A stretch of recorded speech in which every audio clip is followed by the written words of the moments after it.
Now, basic supplementation. We have what I fondly call the big four.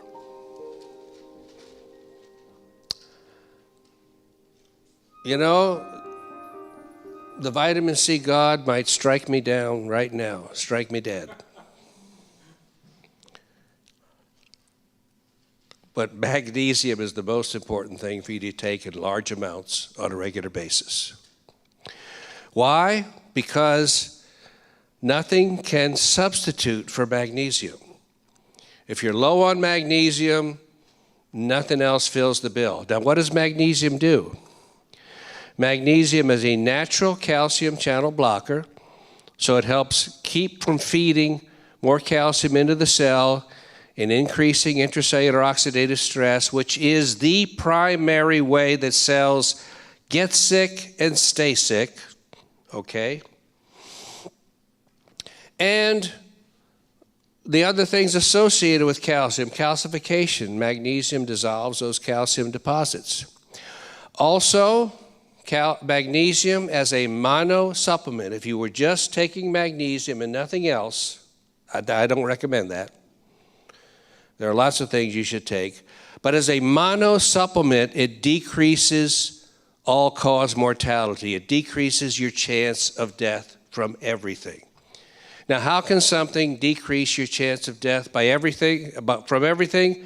Because it positively impacts every cell of your body. Otherwise, it couldn't save you from lupus just as readily as it would save you from heart disease or cancer or stroke or you name it. Vitamin D3, very similar in importance to magnesium because nothing can substitute for it. So I would actually put magnesium and vitamin D3 above vitamin C. Vitamin C, we all pretty much know, at least in this room, what vitamin C does for you. But the only reason it's number 3 rather than number 1 is that other antioxidants, to a limited degree, can compensate for vitamin C deficiency. Okay? Obviously, you want all of these, but I'm just trying to give you a little ranking, if you will. And then vitamin K, K2, which helps mobilize calcium. Think about this. Each one of these, 1, 2, 3, and 4, individually and independently decrease your chances of dying from any disease. So they all positively impact all of your cells.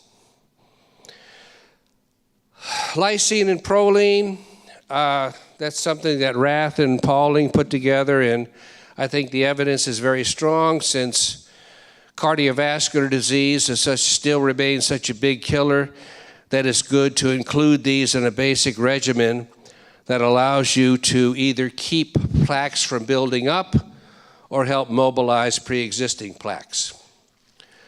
But remember, or learn, those plaques exist because of oral cavity toxicity. I'll just give you one aside here that's, I think, pretty overwhelming. I'm going to tell you it's very clear-cut, the data to show that over 90%, probably over 95%, and very possibly that ridiculous number 100% of heart attacks are due to oral pathogens. They did a study in which they roto-rooted atherectomy existing coronary atherosclerotic plaques in 34 different people. Then they analyzed them with polymerase chain reaction PCR testing for oral pathogens. They found a multitude of them, bacteria, viruses, fungi, all typical for gum and tooth infections. They found them in 34 out of 34 patients. I'm no mathematician, but I think that comes to 100%. And let me tell you, think about your coronary artery. What business do oral pathogens have being in your coronary artery? Okay? Inflammation of your coronary artery, which my cardiology colleagues now finally acknowledge is the cause of 100% of heart disease. Technically, that's correct. They just don't want to ask what caused the inflammation to start. Inflammation does not start for no reason at all. It only starts because you consume antioxidants. What consumes antioxidants? Pro-oxidants and toxins. So, omega-3, mixed tocopherols, B-complex, very important, don't neglect your iodine, potassium iodide. Thyroid function, supported correctly helps everything, ignored hurts everything, okay? If you leave yourself minimally hypothyroid, you will undermine the effectiveness of all I'm saying enormously. Okay. No, you took 5 away from me. Don't give me that. How about this? Okay. So, there's no fixed optimal supplementation protocol. I give you what I consider to be the basic foundational supplements.